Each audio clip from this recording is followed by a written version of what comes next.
Hi, this is Nancy Yearout, and welcome to my show, High Road to Humanity.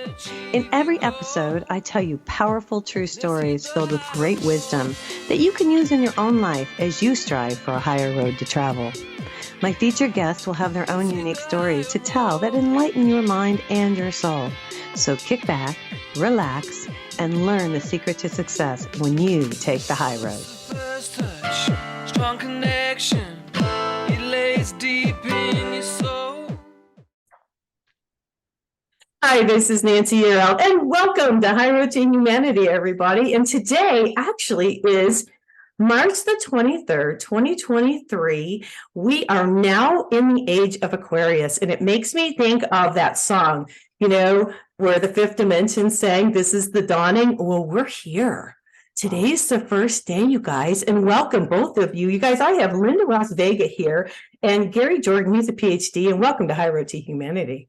Thanks for having me. Hi, glad to be here. I'm glad you're here today, too. This, to me, I don't know, you can mention it, you can say something if you want about it, but I just feel like, we've been waiting for this for a long time. It's going to be a change in consciousness on our planet. And I don't know if you guys follow astrology or that type of thing, but do you have any comments on that one? Oh, I was always stunned when I realized that the song was referring to something that was going to happen so far in the future. And I didn't think it was actually happening today. So here we are. Here we are. Yeah. And then I guess the way it goes is, and I need to read, I'll do a news with Nancy for my audience and read it, but I saw a couple different astrologers, and what they said was, it comes into play today. We've been in Capricorn for so many years, and then it kind of goes in and out, and it won't really be permanent until next year, but then it's here for 20 years. Wow. That I did not realize. That's amazing, Yes. isn't it? Yes. So there's going to be a huge change. Anyway, I'm just really excited about that. I'm excited you guys are here. Everybody sit back and relax. Let me tell you who these guys are and why they're here today. First of all, Lynda Vega has been fascinated with what makes people tick since she was a child, and her curiosity about human diversity and ways to bring out the best in people led her to a multifaceted career in banking, technology, and behavioral consulting. Boy, you've got a range there. She's held roles including C-suite executive, entrepreneur, business owner, consultant, coach, daughter, sister, wife, stepmom, and grandma. And she's got 35 years of experience in senior management as a business owner and entrepreneur. It goes on. She has a wonderful background. Gary Jordan, he's got a PhD. He's here also. He has 40 years of experience in clinical psychology, behavioral assessment, individual development, and coaching. And he's earned his doctorate in clinical psychology from the California School of Professional Psychology of Berkeley in 1980. I hope you guys don't analyze me too much. So you guys, let me give you, they have really lengthy bios. They're really well-versed. I just want to say they're here to talk about a new book that they put out. It's called Unlock the Power of Your Perception. Does anybody have a book to hold up to show people what it looked like? I do. There it is. Unlock the Power of Your Perception. Look, they both have it. I love it. Claim your natural strengths, rename your weaknesses, reshape your most important relationships. So this is about perception. Who wants to go first and tell me their story? Do you want to go first, Lynda Ross? Sure. Let's see.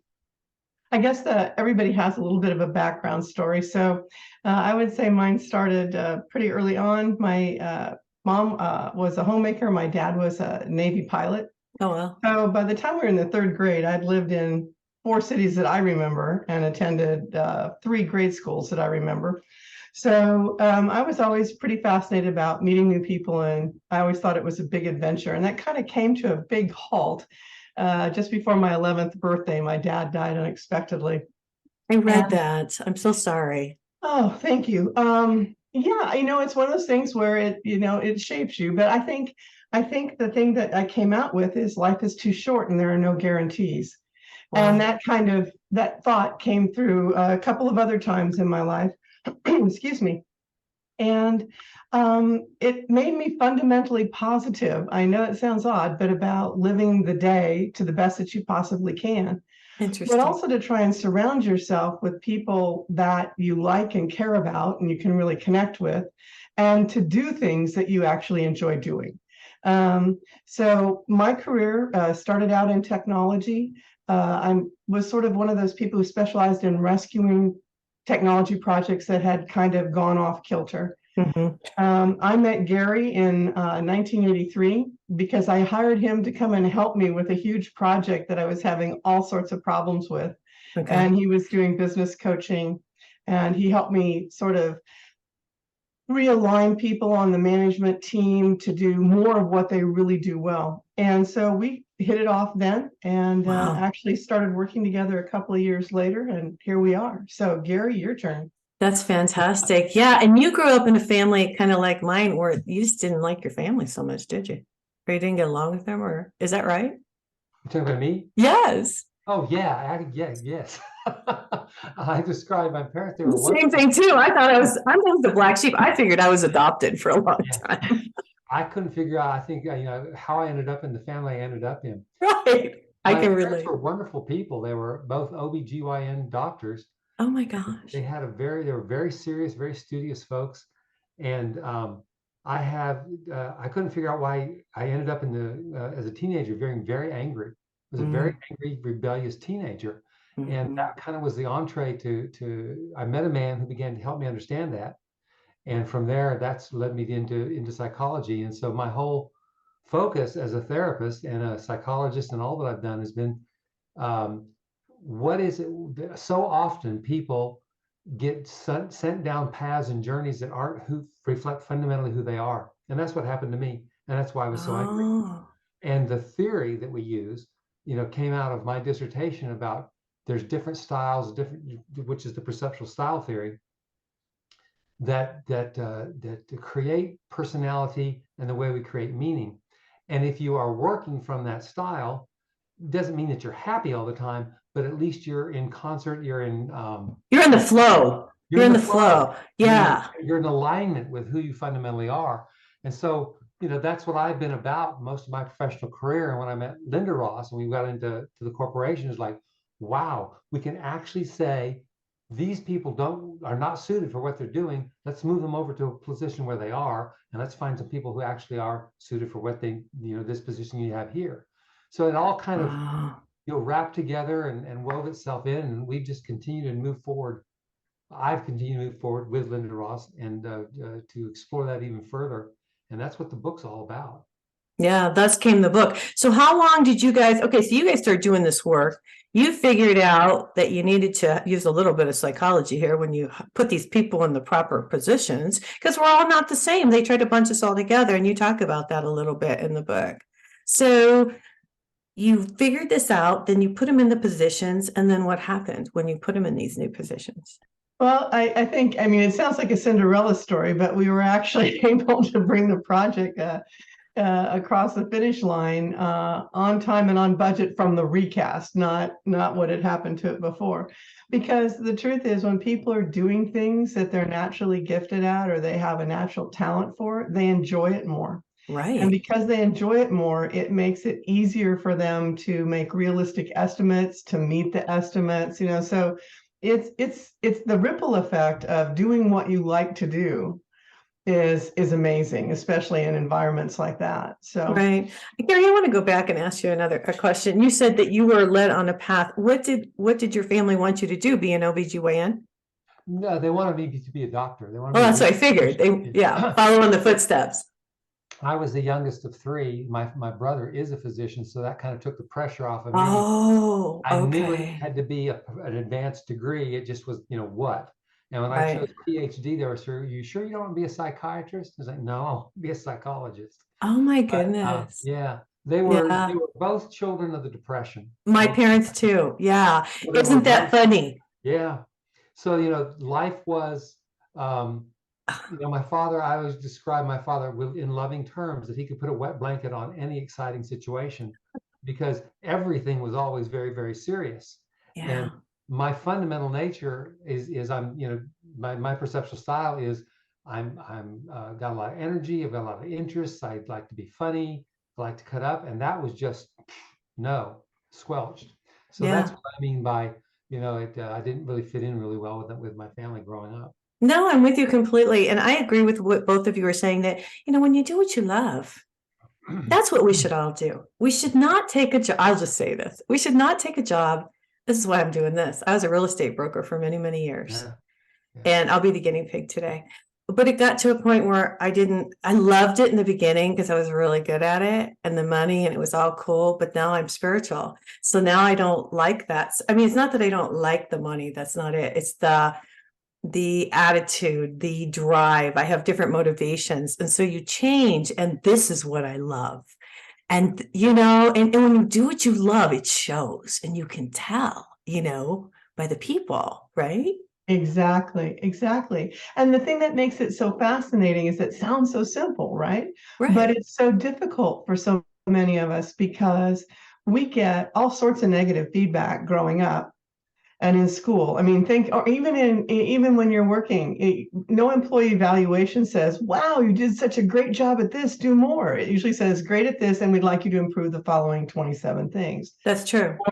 Or your grades in school, same thing. They don't say, she's brilliant at this, let's have her do more math. They go, math is good, really need to do a lot in language arts. So we get lots of negative feedback. Mm-hmm. And so we tend to grow up not realizing what our strengths are, taking those things that come for us easily for granted because we just assume everybody can do it because we're focused on filling missing links or doing something that someone told us we needed to go master. Right. So it's nice to just stop, take a breath, and sort of revalidate what you do well and use that as the foundation for going forward. Right. I got on your website and I took your they have I'll let you guys explain it. I'm probably not going to explain it properly, but it's like a little quiz, you figure out, what you're needing to improve on, I guess, is what it is, or what type of personality maybe it is. Okay, there we go. So I took the little thing yesterday, but what I was going to say is before we get into it, wouldn't it be cool if we did that for kids? Yes. Yeah. Yeah. We have actually, there's a yes, enthusiastic yes from us, and then there's a caveat that comes behind that. What? And we have found that until people, at least at the level we've created it, that people have to have some life experience to be able to reflect on who they are. And that doesn't really kick in until about 15, 16, 17. So it's hard for someone much younger than that to take the assessment as we've created it in any meaningful way. You can see their style poking through even as kids. Right. To understand the words and to make sense of them and to reflect, be able to reflect back on your own life usually takes about 18 or so before that really happens in a significant way. I wonder, wonderful. Yeah. I wonder if going into high school. Yeah. So because then, not to interrupt you, but let me just get this out. I'm thinking as he's talking, I'm like, so if you're going into high school, you would take it then, because then you would know what to take in high school to prepare you for college, right? Yes. Okay, that's it. I'm sorry. You've hit on it really well. We've done a couple of research projects where we've done it with high school juniors and seniors to help them on their path to deciding what they were going to do post high school, as far as what they were going to study, what they were choosing their place of college if they were going to go to college, and tips and techniques to get the most out of their college, helping them a little bit with their career decisions. It was very successful both times. So we feel pretty good. That's why we feel pretty good about high school age taking the assessment and being able to make it meaningful and practical. Okay. So how long, I guess I want to ask, so you started doing these things and then the book came after, I would imagine, because you figured we need to put it together. Is that right? Yeah. Actually, we developed the theory in the late 80s. And we did most of our research and stuff in the early 90s. Wow. The assessment that you took was created in the mid 90s. I think we decided the other day when we were retracing our steps. Okay. And we've had a coaching and mentoring business for 37 years now without the book. And so, like many people, when the pandemic came, it was like, man, we got some time on our hands. What should we do? And we went, well, let's just write the book. So And how has that it we been did. received? How is the reception? Has it been received very well? I would imagine. So far, so good. We're really kind of pleased about it. We published Cool. on Amazon, Nice. and so you measure by sales and reviews. And so Yeah. in the self-help genre, we made bestseller 2 days. That's fantastic. Congratulations. I think it's fantastic. Well, I jotted this down. The purpose of this book is to help you unlock the power of your natural strength and begin the process of intentionally using them in your life. So this is really, okay. And there's all different sections, you guys. It's science and behavioral. It's they tell you your 6 perceptual styles, and if you want to talk about that, and then of course the practical application. Now, when I took it, I'll be your guinea pig if you want me to. So when I took the synopsis, which was kind of cool, it came out that I have activity perceptual style. What does that mean? I'm almost afraid to ask. Go for it, Gary. You bet. I think I share that by the way, that style with you. And that's what I was describing about that energy and that fascination and that in trance or excitement about adventure and experiencing new things, novelty. It is the activity perceptual style sees life as an experience, an adventure, to be embraced and new experience all the time. And they often know a lot of things, or a little bit about a lot of things. And it's not like they're shallow. It's just that there's so much stuff out there that's so fascinating that they want to run from thing to thing to thing to thing to thing. And they love to tell stories. That's true. That reminds me of a story. Before I can tell you that story, I got to tell you another story. And in the middle of this story, I can think of another story. So these are the people they're starters, they're go-getters. Oftentimes your classic salespeople are activity. Not all salespeople are activity, but your classic relational salesperson. Yeah. These are the people that you sit down next to in the airplane, and they talk to you all the way to your destination. you make friends in the checkout line in the supermarket. That's true. Yeah. That's very true. Now, so now that I know that, but I know that. So what would you tell me if I, that I would need to work on, or what would be my, I guess, how do you put this, my application that I would need to work on? So the first, do you want me to go, Lynda Ross? Sure. Yeah, the first thing is to help you really claim it, because this is you. You've done some work on yourself. You see it and you recognize it quickly. But a lot of people, if you think there's 6 perceptual styles, the first thing people go is like, I've always known this about me, but I always felt slightly bad about it because everybody else is different than me. So the first thing is to validate, yes, this is the way you see the world. This is the way you've always seen the world. This is the way you make meaning. And it's just wonderful and fabulous and okay for you to be this person. So it's what we call, that's why we named our the workbook that comes with the assessment, Celebrate You. That's the first thing we want you to do, is to celebrate who you are. Nice. From a perceptual style of point of view. Yay. Yay. Yeah. It's really about, and I don't want to interrupt your train of thought, but it's really about going inside and fixing ourselves. And you guys totally have got that. I love it. I'm sorry. Go ahead, Lynda Ross. What were you going to say? No, I was going to say it's about, and that's why we say celebrate, is because it takes a little time for it to sink in. And with every style, you have an incredibly wide array of natural potential. So there are things, skills and behaviors that come naturally to you just because of the way you see the world. Okay, the way you make meaning. And like with activity, making meaning through experience, there's just this incredibly wide array of skills, many of which you're unaware that you have the potential to excel at. So that's the purpose of Celebrate You, is to not only validate how you feel about the way you make meaning, and you'll see some skills you really recognize that people compliment you on and stuff, and that you recognize your own. But you'll also see quite a few like, oh, really? Now that's interesting.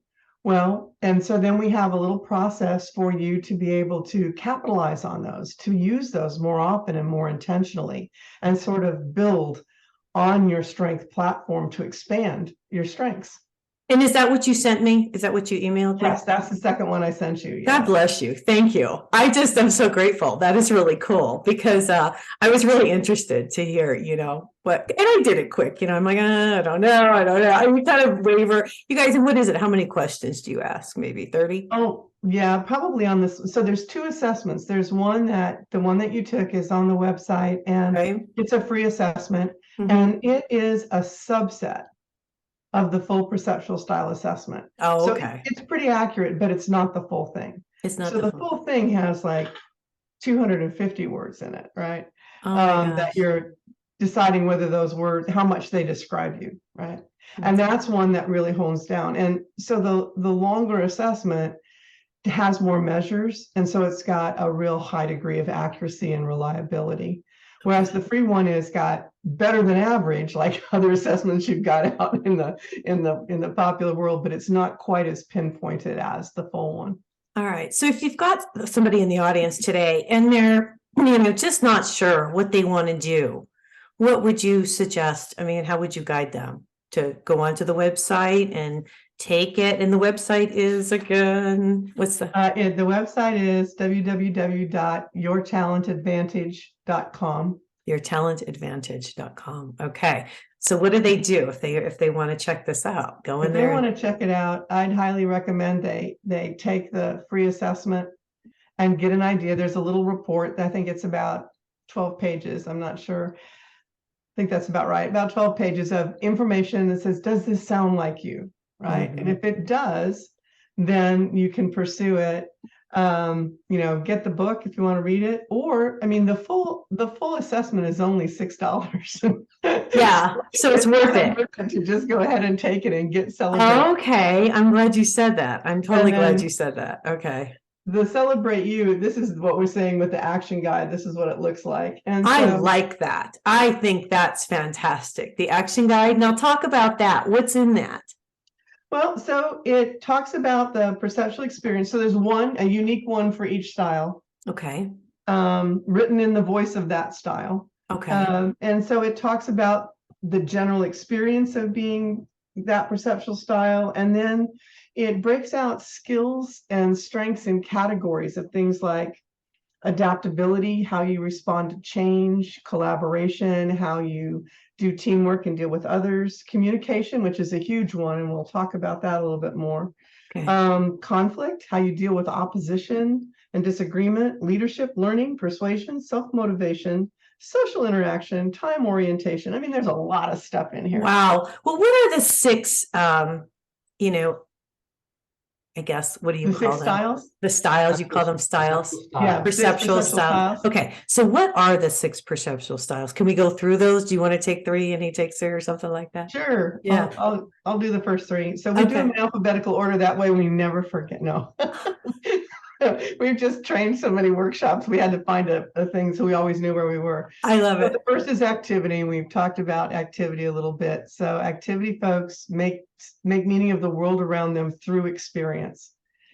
The next one is adjustments. And people with the adjustment styles are very information oriented. They see the most complexity in life of anyone. They see the ripple effects of people and systems and processes. So they tend to be great gatherers of information, incredibly knowledgeable about the things that they're really interested in. Okay. Natural diplomats are very good at protocol. Observers, they're natural observers. They tend to be extremely objective, watching what's happening as they're gathering the information and getting their opinion. And many times you'll find that adjustments people will sort of step back because they learned through their childhood that most people can't absorb all the information that they've got. Their eyes start to roll back. So they tend to withhold until you invite them into conversation, and then they're it's incredible. So okay. Then the next one would be flow. And people with the flow perceptual style make meaning from their relationships of people and the world around them. So they're very into the natural rhythms of life.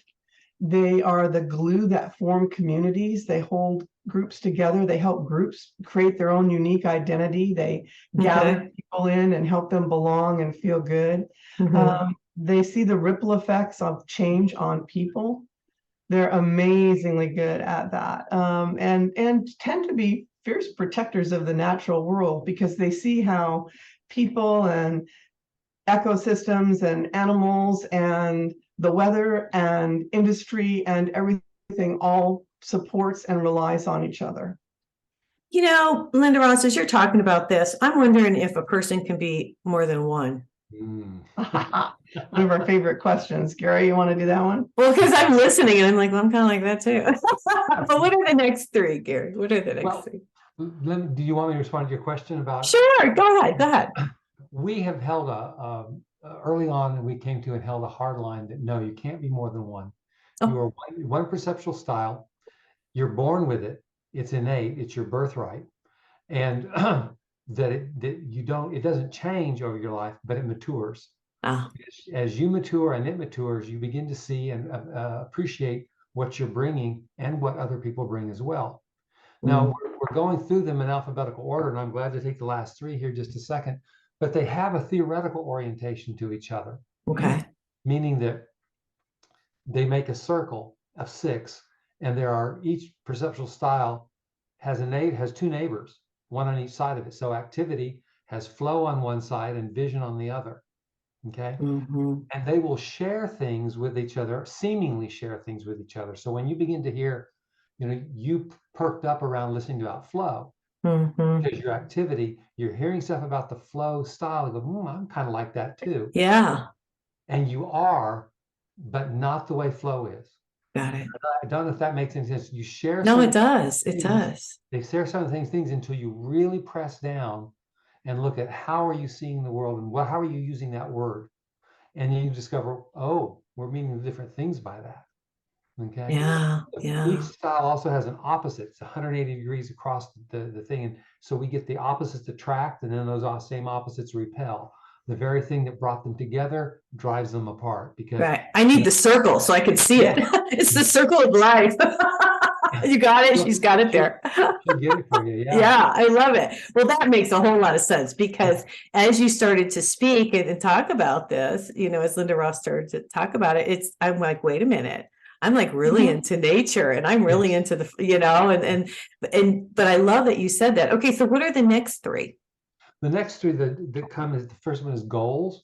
Goals are very highly competitive people. They see the world very much in terms of black and white. It's this or it's that. There are very, very few gradations of gray for a goals person. I mentioned they're very competitive. They are always striving to accomplish, to achieve things, to better themselves, to push themselves further, and they expect other people to follow along with them. Yeah. So they are it's that fierce kind of try harder, let's get it done, let's go, and to make things happen all the time. Yeah. Okay. Yeah. It for you. Yeah. And then methods. Excuse me. I love listening to this. This is really cool, you guys. Thank you. Methods are our most fact-based perceptual style. Okay. They really approach the world. They are opposite from activity. So activity likes all those stories. Methods likes the facts. They don't want to speculate. This is the way. They're constantly absorbing data, and they're using that data to make sense of the world around them. They produce we call them methods because they produce methodologies.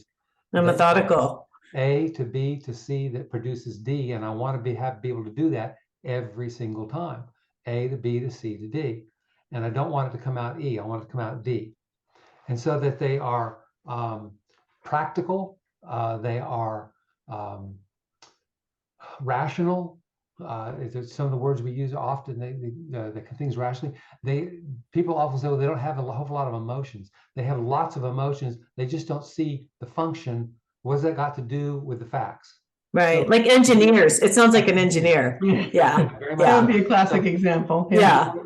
My feelings are there, but they're personal. They're irrelevant to the facts of the situation. So I'm not going to get into that. Mhm. And finally, we have vision. Vision is our dreamers, the ones that think about the future, and it's the far distant future where we can go. You know, if we work together, this is what we can accomplish. Isn't that amazing? Don't you want to follow me? They're very opportunistic. They're always looking for what can be done, what can be gathered, what can be gleaned from every situation, and they're willing to drop where the methodology is not important. Where we're going is important, and Is where they're important. going is not a goal. Where they're going is a place. It's a vision. It's a future that can be. So that, you know, if we're headed down one path and they say, well, this isn't taking us that direction, and something else comes along, they will drop it and move very quickly in that new direction, because that moves us towards that vision that we're looking forward to. That's interesting. Often very entrepreneurial, because they see opportunities everywhere, and they see it in new and different and unique ways. That's what vision brings to the table. Mhm. You know, as you talk about this, it's interesting as I think, okay, so all these different components make up the whole, and that's why we're all so different, because we all have our own, you know, unique talents. But I just want to ask you guys, so you brought Gary in to talk about this, you know, on your project that you were working on, but when did you guys figure this out? Like, when did you actually figure out, okay, wait a minute, like, did you just sit down, and how did you figure out the 6 different, you know, I love perceptions? that question. So Gary actually wrote his doctoral dissertation on a styles theory. So he was Okay. investigating styles theory. So he had the beginnings of the theory that he'd been working on and sort of dabbling in as he was dealing with his private practice, his clinical private practice. Okay. So when Gary and I met, he had added business coaching to his repertoire of things that he was doing.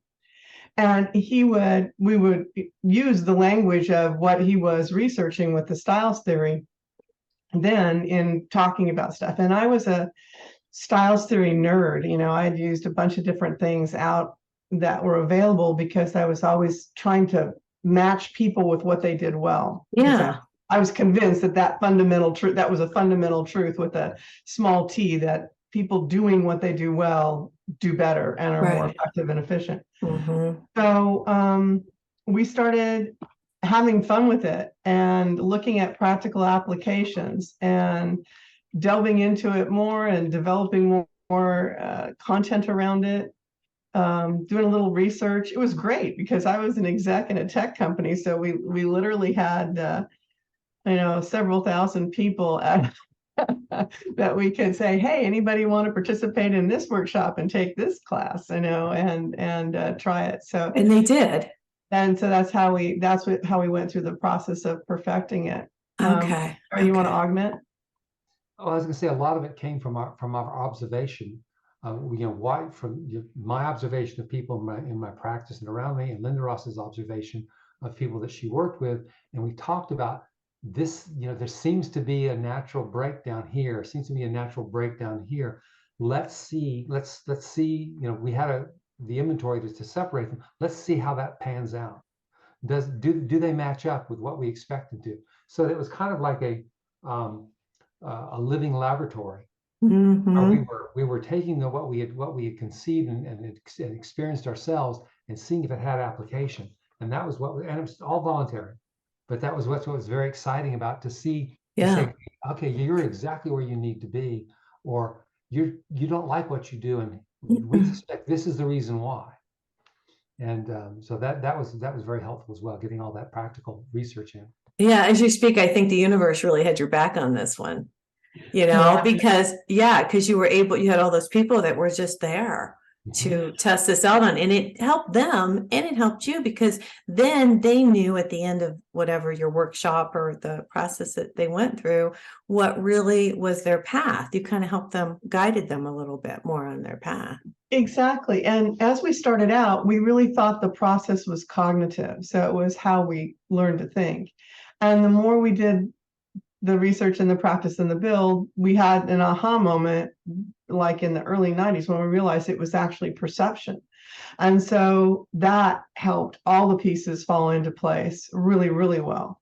So we define perception as sort of for lack of a better terminology, 3-step process that happens in a nanosecond. So basically, you take in information through your 5 senses: hearing, sight, smell, touch.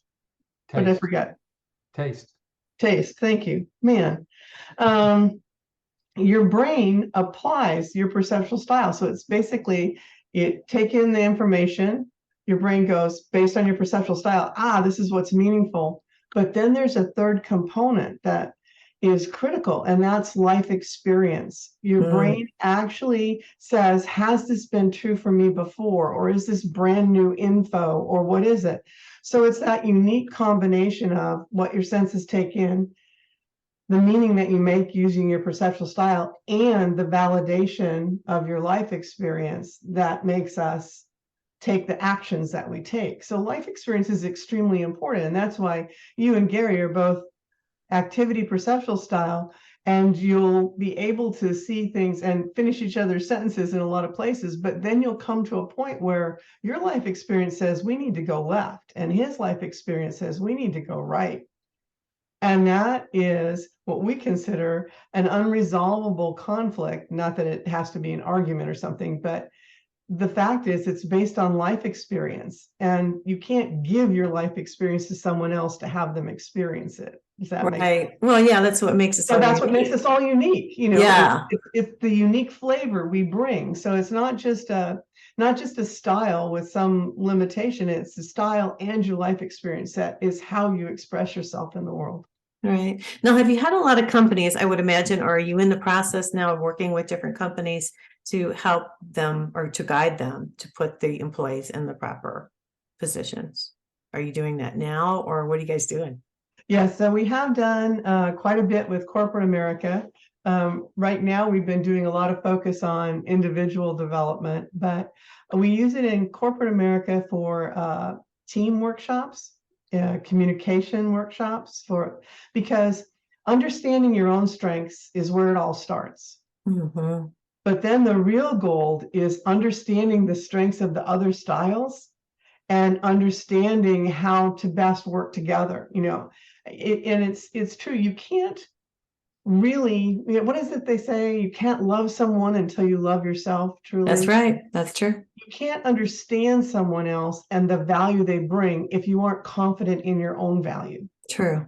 Very true. So understanding your own value, but then as far as teamwork, communications, how to make sure what you mean is actually being heard. This tool is invaluable for that. Yeah, I would say, because I always see there's always a communication. I don't know. I see that a lot, where I'm saying one thing, but somebody else is perceiving it in a different way. And and I like how you say know yourself first. Of course, it says know thyself. You got to know thyself. But it's interesting that you would know that I'm going to check this out. That's why I asked you about the circle or about all the other perception personalities, because I want to see other people so that you can kind of understand people better. Exactly. You know what I mean? Doesn't that? Yeah. One of the things, one of the things it does is it by understanding that there's 5 other styles other than your own, and they're all okay to be, they're all valid. Yeah. It stops the crazy arguments about I'm right, you're wrong. And starts to say, this is why I see it. It's interesting to me that you see it differently. Let's compare that, and how can we use the way you see it, because I don't see it all and you don't see it all. How do we bring those two together and make something more than we could by ourselves? Interesting that you guys would be doing this at this time. Yeah. On the planet. It seems, I think timing is everything. It is. It is. And sometimes things just fall into place at the right time because that's what was supposed to happen. Right, exactly. So where do you go from here? Tell the audience how they can get in touch with you, what you've got coming up. Talk about yourselves. What do we got going? See, can you tell that Gary's looking at me? We have this code that is. Is that what you do? I love it. We have this code when we do things together. It's you. It's all you. Yeah, we try not to step over the top of each other. You're so cute. So where do we go from here? It would be appropriate that Gary gave me the look to say that, because my perceptual style is vision. So I'm always looking forward. Okay. So we just published the Celebrate You books on Amazon as well, so that people can, you get a PDF version when you take the assessment, or if you want the physical workbook, you could buy it there. We're publishing communication guides for each style. Those will come out this summer. Wow. We also have a leadership book that is partially written and will come out, I hope, later this year. So all of them are style based. And so we are sort of launching around the book and all of the coaching and stuff that we've done for the last 30 years and putting it into these guides, because we'd like to reach more people. Yeah. And they don't have to attend a workshop. I mean, these are all written for self-study, so that if you're interested and curious, it'll cost you $6.95 to take the assessment, or $15 for a book, whatever works for you, right? You know what I see? I'll be the vision for you. I'm Okay. I'm a little psychic too, I should tell you that. What I see is that companies will buy these books for their employees so they can, right, put it together. Exactly. Isn't that kind of that's what I see. I don't know. It's a really popular trend in business right now to use assessments to help people, fit into their jobs better, etc. In fact, there was an article, I think it was in the New York Times, like a couple of weeks ago. It escapes me, but it was a reporter who'd gone and taken several of the more common, assessments out there and said, what do they really tell you? And I think that there's a real use for tools like this in business. I think the thing that's important is the reliability and accuracy of the tools, and there needs to be something practical that you can do with them besides going, that was interesting. Yeah. How nice to know that. Okay, cool. All right. Well, now what do I do? Well, no, but yeah, I mean, trying to focus on is now what? What do you do with this?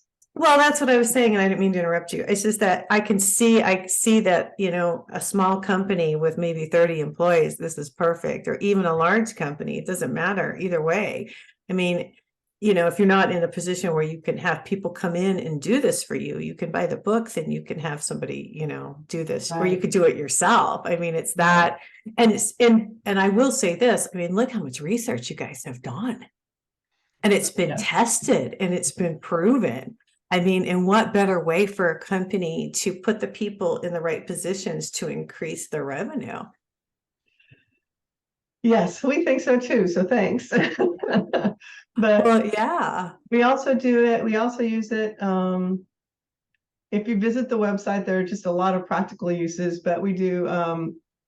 People use it in relationships, to try and see why they're seeing things differently and maybe overcome some disconnects that they're experiencing, in determining what you want to do in your career.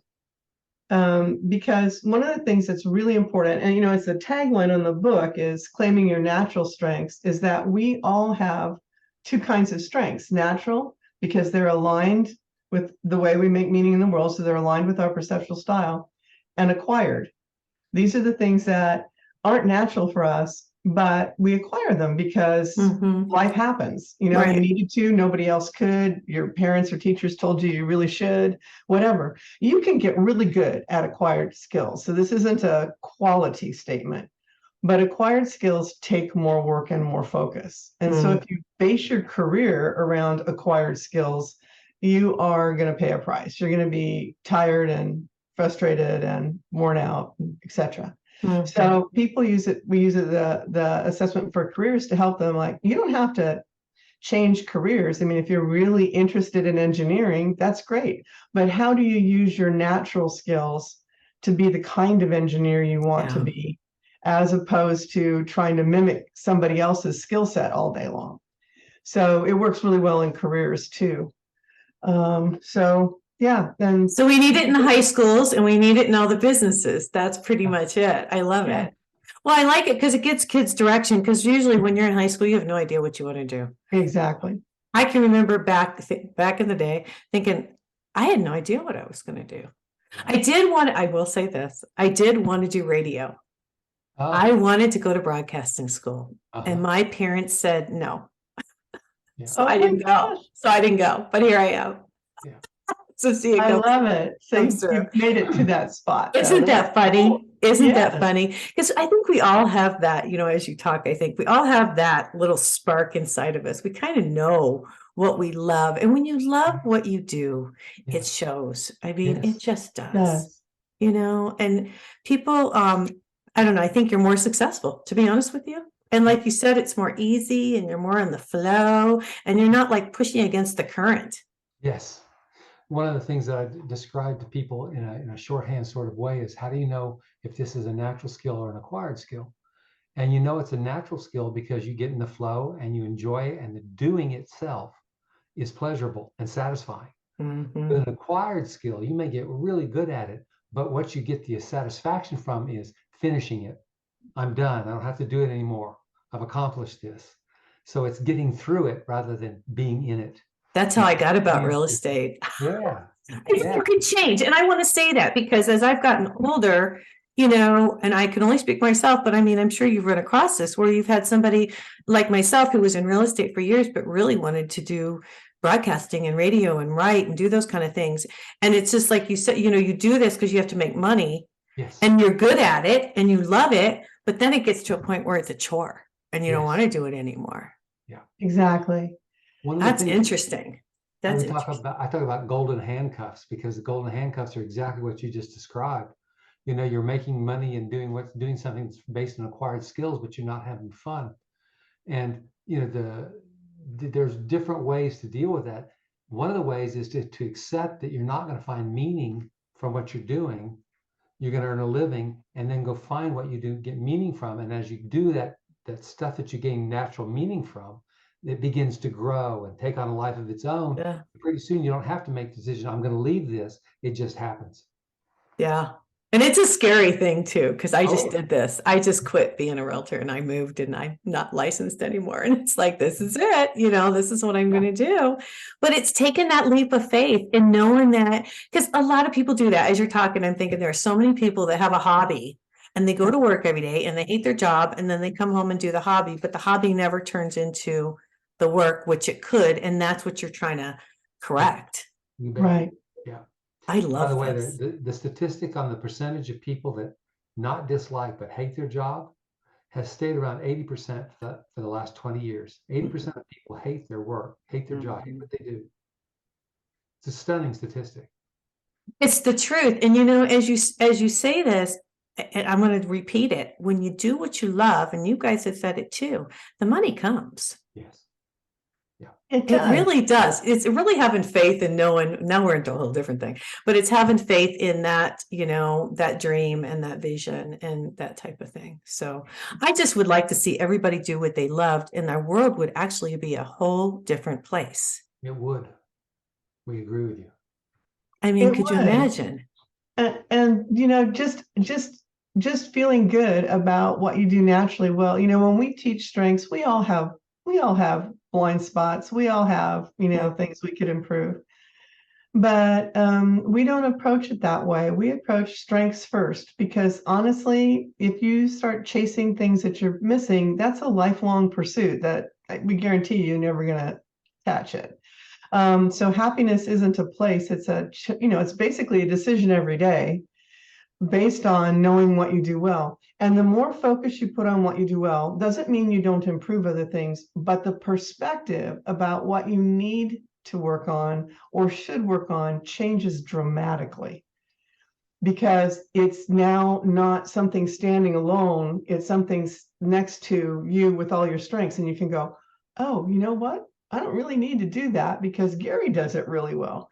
We have this thing, our families use it. We've been saying it for I don't know how long. It's like you find yourself slogging through Jello trying to get something done, and you go, oops, live the theory.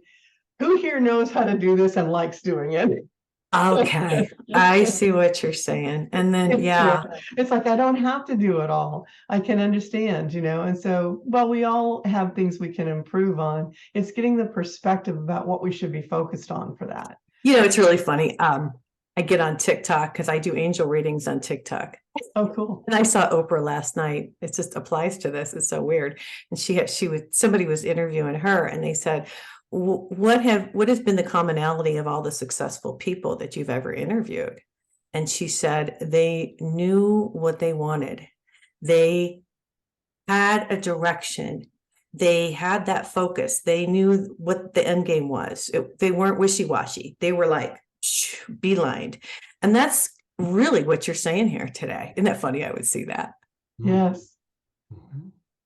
No, And it's true. It validates it. the key is helping them figure out what it is they want, oftentimes with people that come to us. Yeah. What do you want? What would make you happy? What would make you happy?